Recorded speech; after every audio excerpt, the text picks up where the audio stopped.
कोई भी सपना साकार करने के लिए सबसे जरूरी है सही कोच का होना। चुनिए Yogendra Sahu classes first rank को और करे अपने CG व्यापम CGPSC का सपना साकार। Download the app now. नमस्कार, जय जोहार। क्या आप भी गवर्नमेंट एग्जाम्स की तैयारी करना चाहते हैं? क्या आप भी मेमोरी टेक्निक्स और ट्रिक्स के जरिए बहुत ही कम समय में स्मार्ट स्टडी करना चाहते हैं? क्या आप चाहते हैं कि CG व्यापम टॉपर आपको पढ़ाए? तो डाउनलोड करिए योगेंद्र साहू क्लासेस ऐप। यहाँ 10 से अधिक गवर्नमेंट एग्जाम्स क्रैक करने वाले और CG व्यापम टॉप करने वाले योगेंद्र सर CGPSC और CG व्यापम के अंतर्गत होने वाले सभी एग्जाम्स की तैयारी कराएं। तो डाउनलोड करिए Yogendra Sahu classes app to be the best, learn from the best.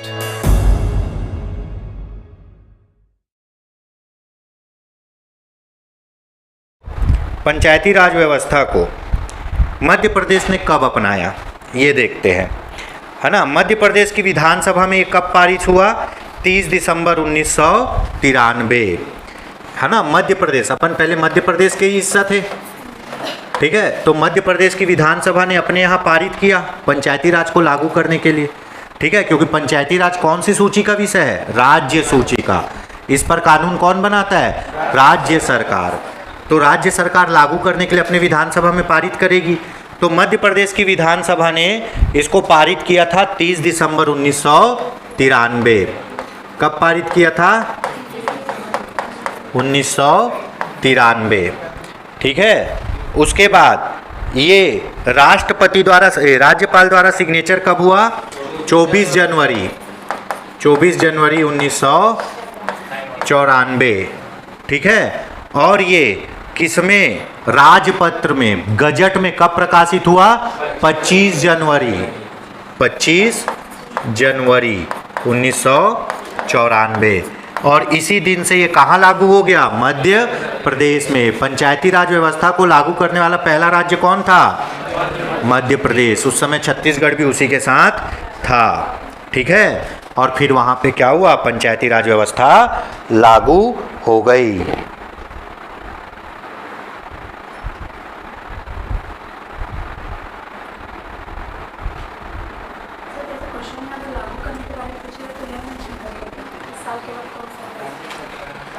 अपने को पूछा जाता है हमेशा 73वां संविधान संशोधन के लागू होने का, इसका उतना नहीं पूछता है, ठीक।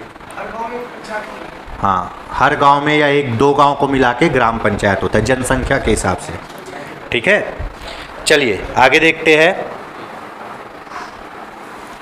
ये हो गया मध्य प्रदेश में लागू क्या? पंचायती राज व्यवस्था, ठीक है। ये तो मध्य प्रदेश की बात हो गई। अब देखते हैं छत्तीसगढ़ में इसके लिए क्या प्रावधान किया गया। कहाँ? छत्तीसगढ़ में, है ना। छत्तीसगढ़ में जब पंचायती राज व्यवस्था लागू हुई थी तब छत्तीसगढ़ किसका हिस्सा था? मध्य प्रदेश। 1 नवंबर 2000 को अपन अलग हो गए, नए राज्य के रूप में आए। छत्तीसगढ़ कब बना? 1 नवंबर 2000 को, ठीक है। और अपने यहाँ भी पंचायती राज व्यवस्था लागू की गई। तो इसके लिए क्या प्रावधान किया गया, ठीक है।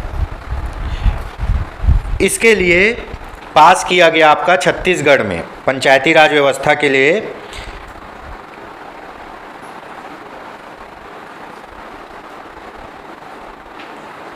विधियों का अनुकूलन आदेश बनाया गया। क्या बनाया गया? विधियों का अनुकूलन आदेश। ये कब पारित हुआ? 7 जून 2001 को। पंचायती राज के संबंध में विधियों का अनुकूलन आदेश 7 जून 2001 को पास हो लाया गया, ठीक है।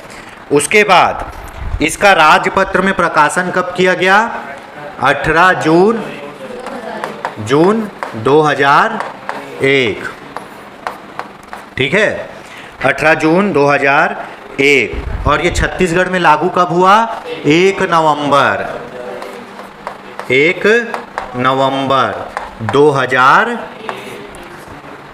नवंबर 2000 से, पिछली तारीख से लागू की है, ठीक है, पिछली तारीख से।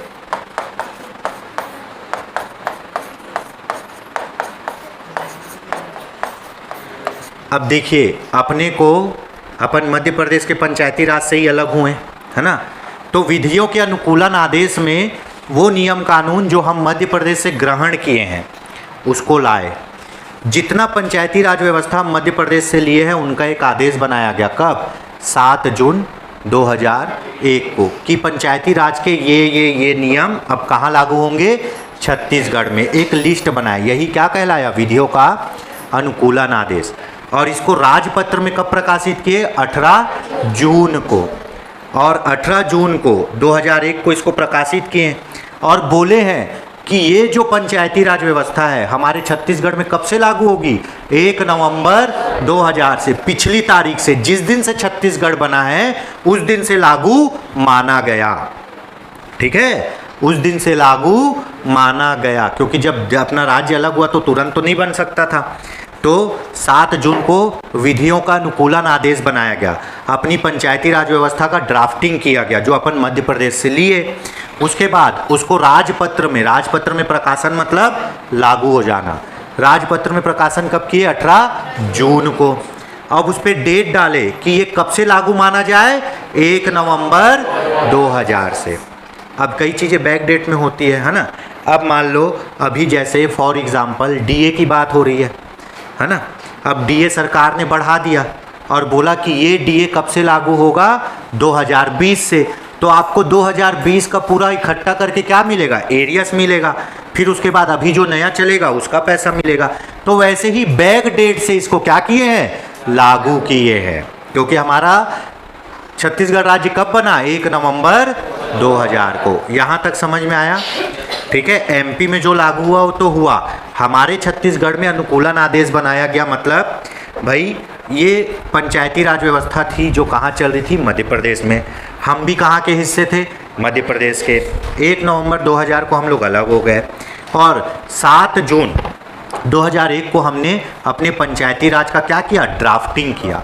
उसको बोला विधियों का अनुकूलन आदेश। पूरा नियम कानून देख लिए क्या क्या रखना है। और उस आदेश को राजपत्र में कब प्रकाशित किए?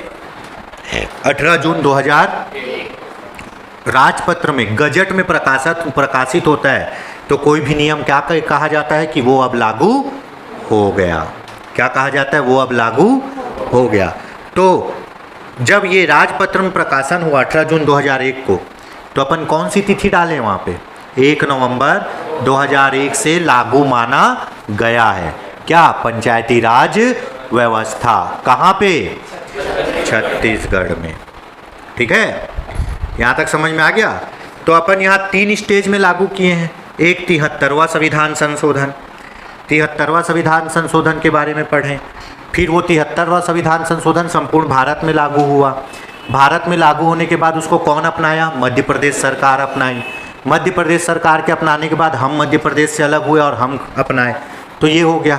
तो अब अपन पहुंच गए कहाँ? छत्तीसगढ़ के पंचायती राज अधिनियम में। ठीक है।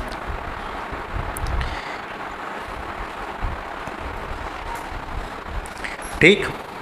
तो अपने यहाँ कितनी स्तरीय पंचायती राज की व्यवस्था की गई है? 3 स्तरीय, है ना। ग्राम स्तर पर क्या? ग्राम पंचायत। जनपद स्तर पर जनपद पंचायत और जिला स्तर पर जिला पंचायत। ग्राम पंचायत एक गांव या एक से अधिक गांव को मिलाकर बनता है।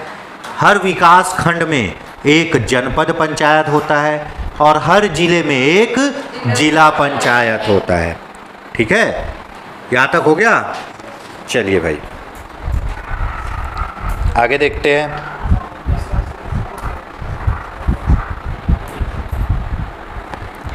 है ना, जो छत्तीसगढ़ पंचायती राज अधिनियम है, क्या?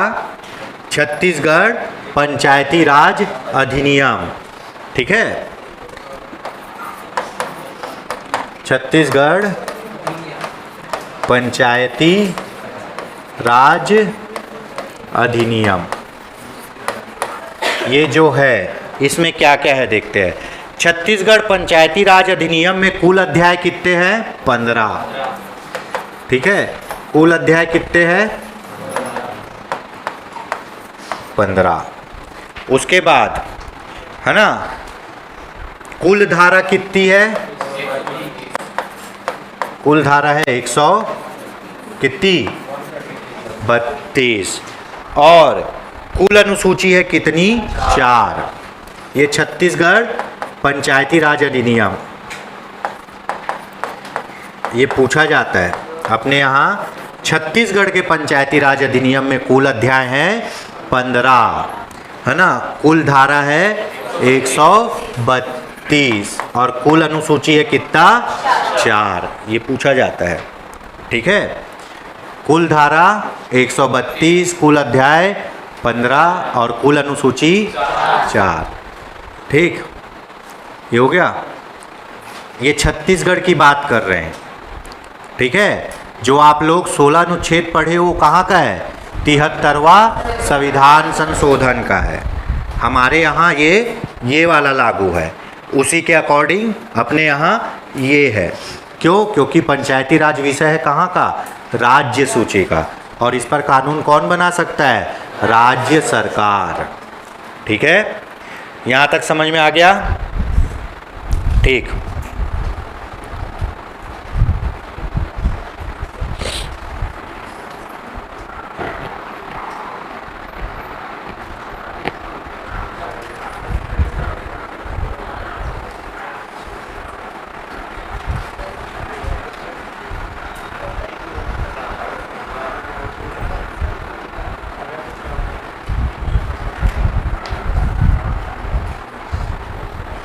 ठीक है, इतने में किसी को कुछ पूछना है? समझ आ रहा है? ठीक। जो आपके छत्तीसगढ़ पंचायती राज अधिनियम में 132 धाराएं हैं, है ना। कितनी अध्याय हैं? 15, ठीक है। और 4 अनुसूचियां हैं। उसमें भी अपने जो प्रमुख धाराएं हैं वो सब अपन देखेंगे बाद में, ठीक है।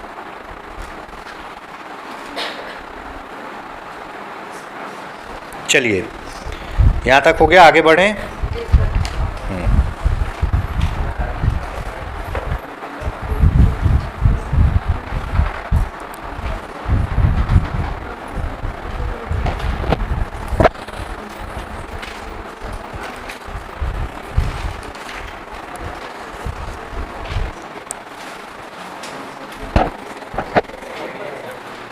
अब आते हैं, ठीक है, सबसे पहला और इम्पॉर्टेंट चीज़ पढ़ने, जो क्या है?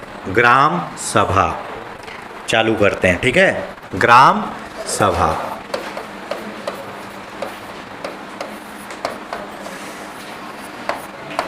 ग्राम सभा, ठीक। 73वें संविधान संशोधन में इसका कहाँ उल्लेख है? 243 ए, ठीक है। और छत्तीसगढ़ के पंचायती राज अधिनियम में इसका कहाँ उल्लेख है? धारा 6 और 7 में। धारा 6 और 7 में, ठीक है। इसका कहाँ उल्लेख है छत्तीसगढ़ पंचायती राज में? धारा 6 और 7 में।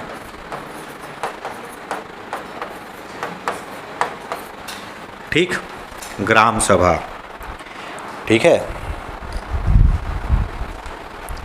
इसको कहा गया है पंचायती राज व्यवस्था की बुनियादी इकाई, नींव या बेस। कौन? ग्राम सभा।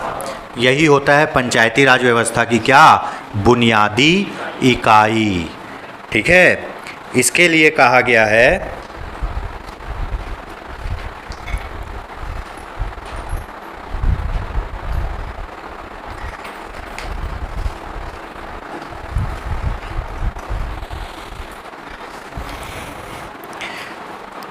ग्राम सभा। क्या होता है देख लेते हैं। ग्राम पंचायत क्षेत्र में शामिल गांव से संबंधित निर्वाचन नामावली में रजिस्ट्रीकृत व्यक्तियों के समूह को क्या कहते हैं? ग्राम सभा कहते हैं, ठीक है। ग्राम पंचायत के भीतर आने वाले गांव के सभी मतदाताओं से मिलकर जो सभा बनती है उसको क्या कहा जाता है? ग्राम सभा कहा जाता है। ग्राम स्तर पर पंचायत क्षेत्र के भीतर समाविष्ट किसी ग्राम से संबंधित निर्वाचन नामावली में पंजीकृत व्यक्तियों से मिलकर क्या बनता है? ग्राम सभा बनता है। ग्राम सभा के क्षेत्र के भीतर समाविष्ट किसी वन ग्राम एवं राजस्व ग्राम से संबंधित निर्वाचन नामावली में पंजीकृत व्यक्तियों वाला कोई ग्राम ग्राम सभा कहलाता है, देखिए भाई, ग्राम सभा किससे बनती है? ठीक है, ग्राम पंचायत क्षेत्र में जितने लोग हैं और जिनका नाम वहाँ के किसमें मतदाता सूची में है, वो सब क्या बनते हैं? ग्राम सभा के सदस्य। इसका कोई चुनाव नहीं होता सदस्यों का। अगर एक ग्राम पंचायत है, वहाँ 100 लोग हैं और 100 लोग में से 80 लोगों का नाम कहाँ है? वहाँ के वोटिंग लिस्ट में। तो वो 80 लोग किस में आएंगे? ग्राम सभा में। ग्राम पंचायत और ग्राम सभा अलग होती है, बताया हूँ। ठीक है, तो ग्राम सभा में कौन होता है? ग्राम सभा में किसी ग्राम पंचायत के अंतर्गत आने वाले वे लोग जिनका नाम मतदाता सूची में शामिल है। कहाँ की मतदाता सूची में? वहाँ के ग्राम पंचायत की मतदाता सूची में। वे लोग किसके सदस्य माने जाते हैं? ग्राम सभा। और वो मतदाता सूची ही क्या कहलाती है? पूरी वहाँ की ग्राम सभा। उसमें आने वाले सभी सदस्य ग्राम सभा के सदस्य कहलाते हैं। और इस प्रकार ग्राम सभा का क्या होता है? निर्माण होता है। ठीक है, ग्राम सभा मतलब किसी पंचायत क्षेत्र के मतदाता सूची में जितने लोगों का नाम है उन लोगों से मिलकर क्या बनता है? ग्राम सभा बनता है। ठीक है, चलिए, प्रावधान 73वें संविधान संशोधन के तहत अनुच्छेद 243 ए में ग्राम सभा का प्रावधान किया गया है और छत्तीसगढ़ पंचायती राज अधिनियम के धारा 6 और 7 में ग्राम सभा का क्या किया गया है? प्रावधान किया गया है। ठीक है, और अनुसूचित क्षेत्रों में ग्राम सभा का गठन धारा 129, सामान्य क्षेत्र में धारा 6 और 7 और ट्राइबल एरिया में धारा 129। ठीक है, कोई भी ग्राम सभा बनेगी, इसकी अधिसूचना कौन जारी करता है? राज्यपाल। कौन जारी करता है? राज्यपाल द्वारा।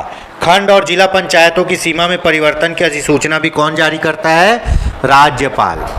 ग्राम सभा है, ये गांव में एक ग्राम सभा होगी, इसकी अधिसूचना कौन जारी करेगा? राज्यपाल। ठीक है, और कितने एरियो को मिला के एक ग्राम पंचायत बनेगा या एक जनपद पंचायत बनेगा, इसका भी अधिसूचना कौन जारी करता है? राज्यपाल करता है। ठीक है, सदस्य, ग्राम सभा के सदस्य वे लोग होते हैं जिनका उस ग्राम पंचायत की मतदाता सूची में नाम हो। वो सभी लोग किसके सदस्य होते हैं? ग्राम सभा के सदस्य होते हैं। ठीक है,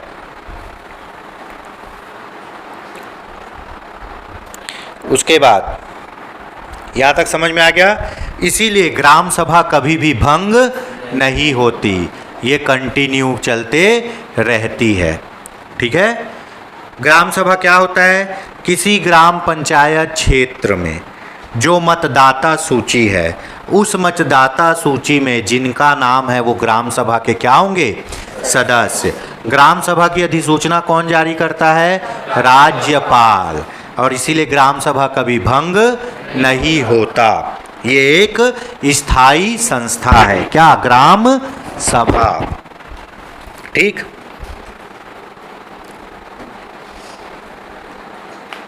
सर ये जो विधानसभा निर्वाचन नामावली और ये ग्राम पंचायत मतदाता सूची की अलग अलग? देखिए, हर का मतदाता सूची अलग अलग होता है। अब मान लो वार्ड में कोई वार्ड है, वहाँ का मतदाता सूची वहाँ के लोग। अब विधानसभा बोलोगे तो क्षेत्र बड़ा हो जाएगा, लोकसभा बोलोगे तो क्षेत्र और बड़ा हो जाएगा। ठीक है, तो ग्राम में रहने वाला व्यक्ति जो विधानसभा निर्वाचन नामावली में पंजीकृत किए जाने के लिए योग्य हो। ठीक है, जिसका नाम विधानसभा के भी निर्वाचन सूची में हो। ठीक, आगे देखते हैं। ग्राम सभा को क्या कहा जाता है? लघु संसद कहा जाता है। क्या कहा जाता है? लघु संसद। ठीक है, यह एक स्थायी संस्था है जो कभी भी भंग नहीं होती। ठीक है, ये हो गया।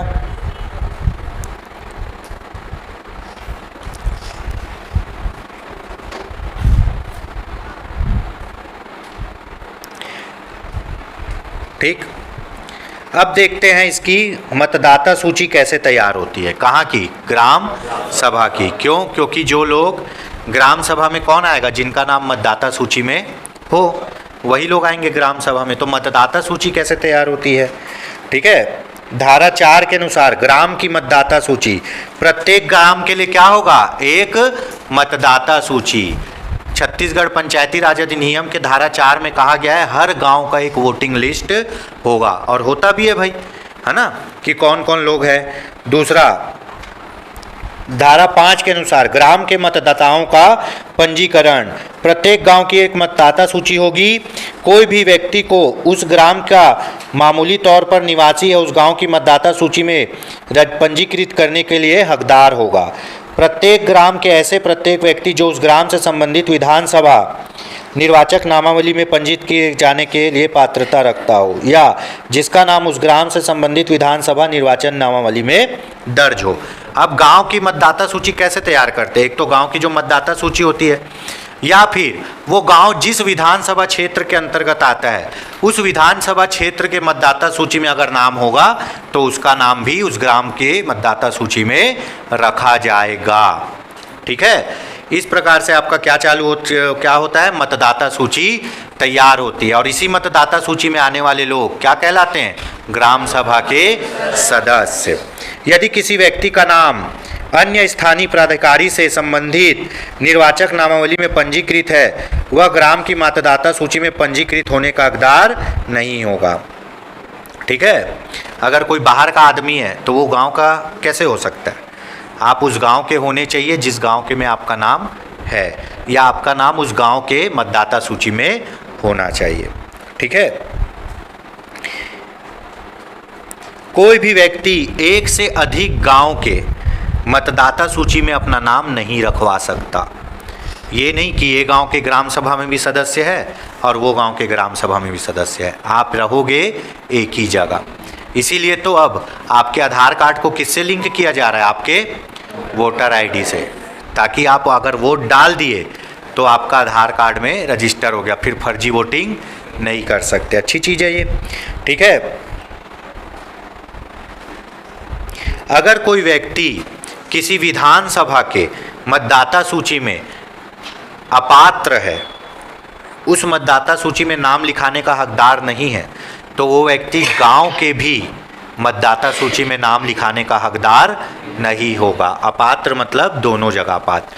तो मतदाता सूची कैसे तैयार होती है? गांव की जो वोटिंग लिस्ट है वो, या फिर ऐसा व्यक्ति जिसका उस गांव के विधानसभा के क्षेत्र में नाम हो, वो क्या बन जाएगा? गांव के वोटिंग लिस्ट में आएगा और ग्राम सभा का सदस्य बन सकता है। ठीक है, अगर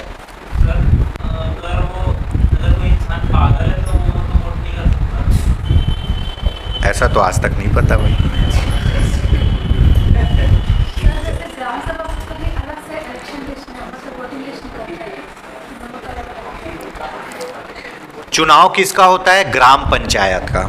ग्राम पंचायत में अध्यक्ष और पंच लोगों का चुनाव होता है, सरपंच और पंच लोगों का। ठीक है, उप सरपंच को चुना जाता है अपने